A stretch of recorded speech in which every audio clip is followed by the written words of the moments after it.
অনেক সময় আমরা দুনিয়ার কোনো কল্যাণ যদি অর্জন করি, কেউ কোনো টাকা পয়সার দিক থেকে আল্লাহ তাআলা কাউকে উপরে উঠাই দিলেন, কেউ হয়তো শিক্ষার দিক থেকে উপরে উঠে গেলেন, আল্লাহ তাআলা কাউকে কোনো দিক থেকে ভালো বা কল্যাণ দান করলেন, তখন দেখা যায় অন্যরা তার প্রতি কী করেন? হিংসা করেন। এই হিংসার সম্মুখীন আমরা দৈনন্দিন জীবনে প্রায় হতে থাকি।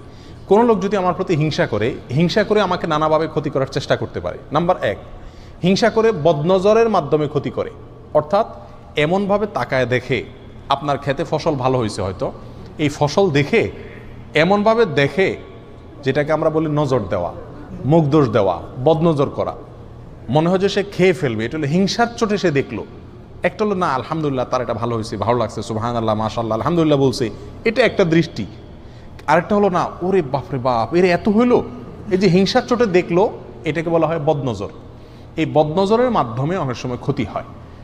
আল আইন হাক্কুন, নবী আলাইহিস সালাম বলেছেন, অর্থাৎ দৃষ্টি দিয়ে, রাক্ষসে ভাব দিয়ে, খাই ভাব দিয়ে গিলে ফেলবো, এরকম দৃষ্টি দিয়ে যে কোনো জিনিসের দিকে, কোনো ব্যক্তির দিকে, যে কোনো কারোর কোনো কল্যাণের দিকে তাকায়া মানুষের ক্ষতি সাধন করা হয়, এরকম ক্ষতি হয়ে থাকে অনেক সময়। এটা বাস্তব সত্য বিষয় এবং ইসলামী আকীদা এটাকে অ্যালাউ করে, এটা কুসংস্কার নয়।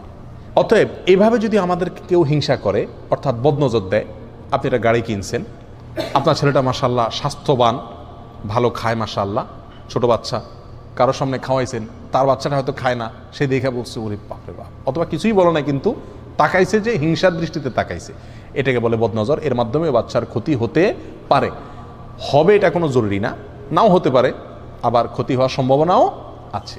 এটা একটা উপায়, হিংসুকে হিংসা করে থাকে সাধারণত। এটা অহরহ আমাদের সমাজে হয়। অনেক সময় ভাই ভাইয়ের প্রতি হিংসা করে, অনেক সময় আপনার সন্তান মা বাবার প্রতি, মা বাবা সন্তানের প্রতিও হিংসা করে, অনেক সময় বন্ধু বান্ধব, পরিচিত অপরিচিত, জানা অজানা বিভিন্ন মানুষে একে অন্যের প্রতি কী করে থাকে? এ ধরনের হিংসা করে থাকে। এর বাইরেও অনেক সময় হিংসুকে হিংসা করে বদদোয়া করে, ক্ষতি কামনা করে মনে মনে, এটাও এক ধরনের ক্ষতির আশঙ্কা।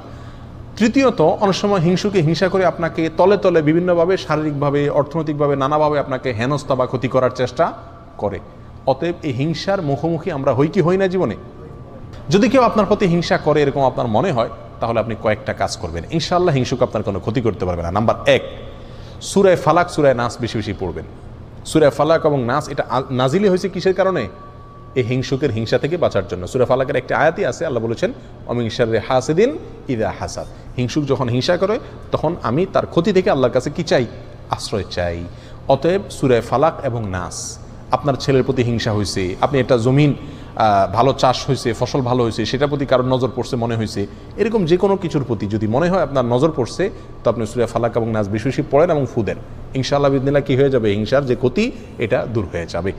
এটা একটা অন্যতম প্রধান উপায়। আমরা আজকাল হিংসুকে হিংসা করে বদনজর দিলে বা বদনজর দিবে এরকম মনে হলে আমরা এমন কিছু পদ্ধতি অবলম্বন করি ওই হিংসুকের হিংসা থেকে বাঁচার জন্য, বদনজর থেকে বাঁচার জন্য, যেগুলো সঠিক না।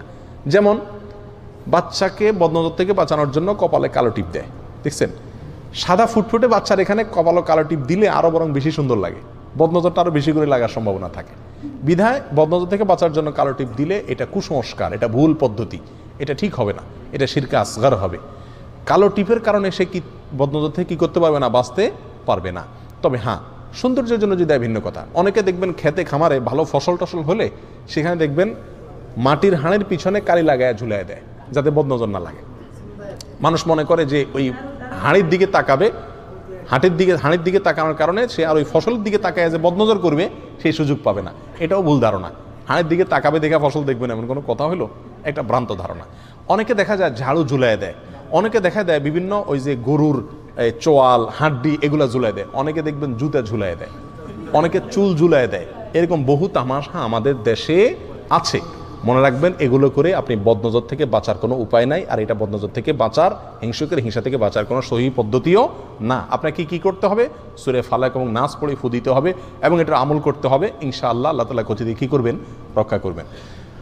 আরেকটা আমল হলো সকাল এবং সন্ধ্যায় 3 বার সূরা ইখলাস, কুল হুয়াল্লাহ, 3 বার সূরা ফালাক, কুল আযরাবিল ফালাক, আর 3 বার সূরা নাস। সকালে 3 বার, সন্ধ্যায় 3 বার পড়বেন। সারাদিনে সারা রাতে কোনো হিংসুকে কোনো হিংসা করে আপনার কি করতে পারবে না? ইনশাআল্লাহ ক্ষতি করতে পারবে না। কারোর প্রতি হিংসা করে ক্ষতি হয়েছে মনে হয়, পানিতে ফালাক নাস পড়ে ফু দেন, খেয়ে ফেলেন বা ছিটিয়ে দেন, ইনশাআল্লাহ বিদিনিল্লাহ কী হয়ে যাবে? হিংসুকের ক্ষতি, হিংসার কারণে যে ক্ষতি, সেটা কী হয়ে যাবে? দূর হয়ে যাবে। নাম্বার 2, তাকওয়া অবলম্বন করা।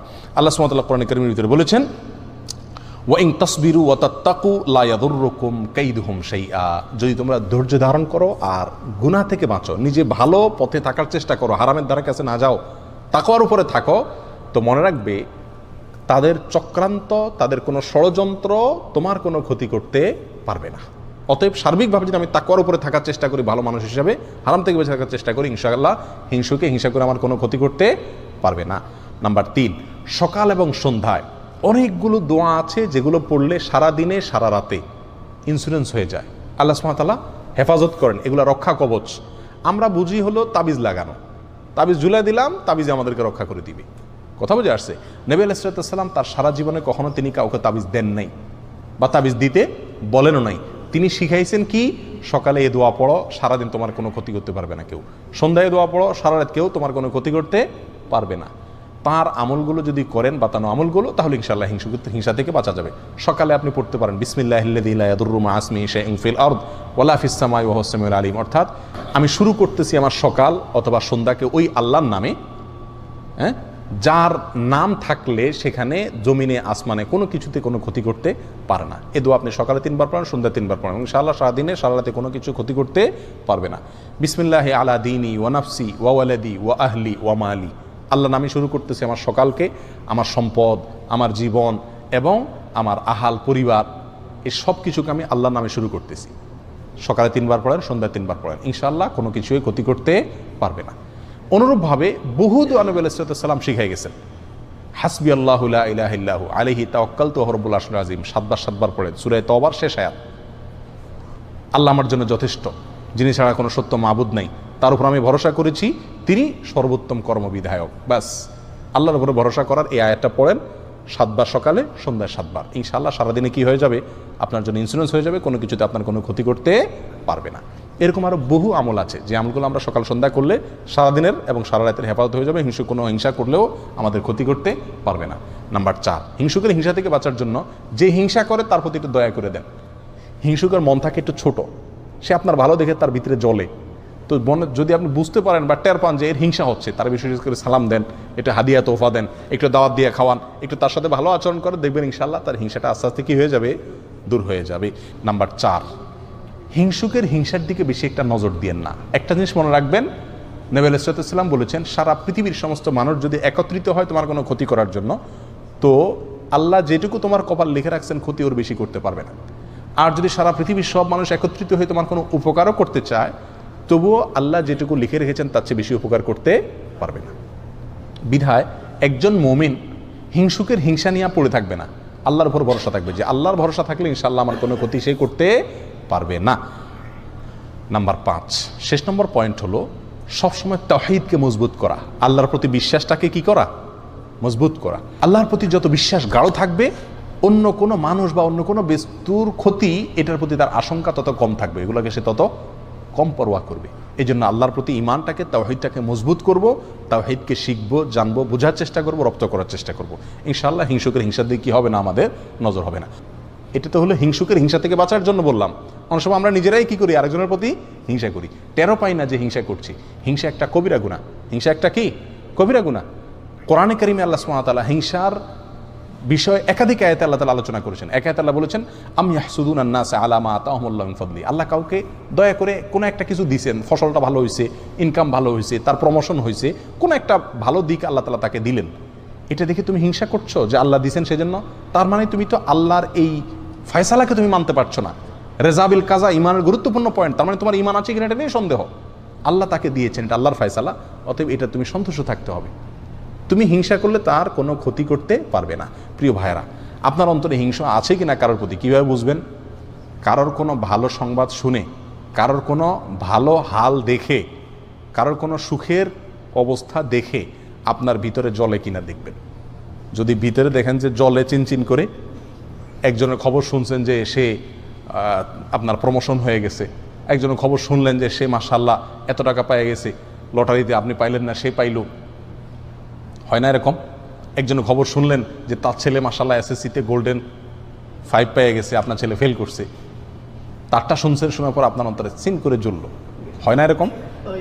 একজন হয়তো ভালো কোনো কিছু হয়েছে, আপনার মনে দেখা যাচ্ছে যে ভিতরে জ্বালা পোড়া শুরু হয়ে গেছে, অস্থির শুরু হয়েছে, মেজাজ গরম হয়ে গেছে। কারোর ভালো শুনে ভালো দেখে যদি আপনার মেজাজ গরম হয়ে যায়, ভিতরে জ্বালা পোড়া হয়, এটার মানে হলো আপনার ভিতরে কি আছে, হিংসার রোগটা আছে। এটা টেস্ট, হিংসার টেস্টের উপায় হলো এটা। প্রিয় ভাইরা, হিংসা থেকে আমরা খুব কম মানুষে কি আছি, মুক্ত আছি। এটা হারাম, আমরা জানিও না যে হিংসা হারাম। প্রিয় ভাই, কারোর প্রতি হিংসা করা যাবে না। কেন করব না? নাম্বার 1, এটা আল্লাহর ফয়সালা, আল্লাহ তাকে কল্যাণ দিয়েছেন। আমি তার প্রতি হিংসা করা মানে আল্লাহর ফয়সালাকে অস্বীকার করা, না মানা, বিদ্রোহ করা, যেটা এক প্রকার কুফরি। অতএব হিংসা করা যাবে না। নাম্বার 2, এটা কবিরা গুনাহ, আমার আমল নষ্ট হয়ে যাবে। 3 নম্বর, মনকে বলতে হবে, ও মন, তাকে যে আল্লাহ কল্যাণ দিছে সে আল্লাহ আমাকেও দিতে পারে। তাকে দিছে, এই জন্য আমি যদি খুশি হই, তার জন্য আরো দোয়া করি, ইনশাআল্লাহ আল্লাহ আমাকে দান করবেন। আল্লাহ পরীক্ষা করেন বান্দাকে অনেক সময়। কথা বুঝে আসছে? এই কথা নিজেকে বুঝাইতে হবে, প্রবোধ দিতে হবে এবং হিংসা থেকে বাঁচার চেষ্টা করতে হবে। আর মনে রাখতে হবে, আমি যদি হিংসা করি তার কি কোনো ক্ষতি করা যাবে? আমার মনে যত জ্বালা পড়া হবে, ক্ষতি তার হবে? উল্টা ক্ষতি আমার হবে। আমার অন্তরে জ্বালা পড়া হলে হার্ট অ্যাটাক আমার হবে, অসুস্থ আমি হব। তার কি কোনো ক্ষতি হবে? হবে না। তাহলে এর চাইতে নির্বোধ কে? এই জন্য কারোর কোনো কল্যাণ দেখলে বরং আরও কি হওয়া, খুশি হওয়া। যদি মনে আপনি যতই চেষ্টা করেন খুশি আনতে না পারেন, আপনার মনে ঠিকই জ্বলে, একটা কাজ করবেন, তার জন্য দোয়া করবেন, আল্লাহ তার ছেলে গোল্ডেন জিপিএ পাইছে, আল্লাহ সামনে তার ছেলে ডাক্তার, ইঞ্জিনিয়ার, পাইলট, আরও কিছু বানিয়ে দিও আল্লাহ। মনে চায় না তবুও জোর করে মুখে দোয়া করেন, দেখবেন ইনশাআল্লাহ অন্তত কি হয়ে যাবে, হিংসা চলে যাবে। শয়তান দেখবেন যে বেজ্জত হয়ে চলে যাবে। আল্লাহ তাআলা আমাদের সবাইকে হিংসার এই ভয়াবহ অপরাধ থেকে, গুনাহ থেকে বেঁচে থাকার তৌফিক দান করুন। আর হিংসা করে আমাদের কোনো ক্ষতি করতে চাইলে সেখান থেকেও আমরা যেন সঠিকভাবে আত্মরক্ষা করতে পারি, সেই তৌফিক আল্লাহ তাআলা দান করেন। জাযাকুমুল্লাহ ওয়া খুদা আলহামদুলিল্লাহ রাব্বিল আলামিন।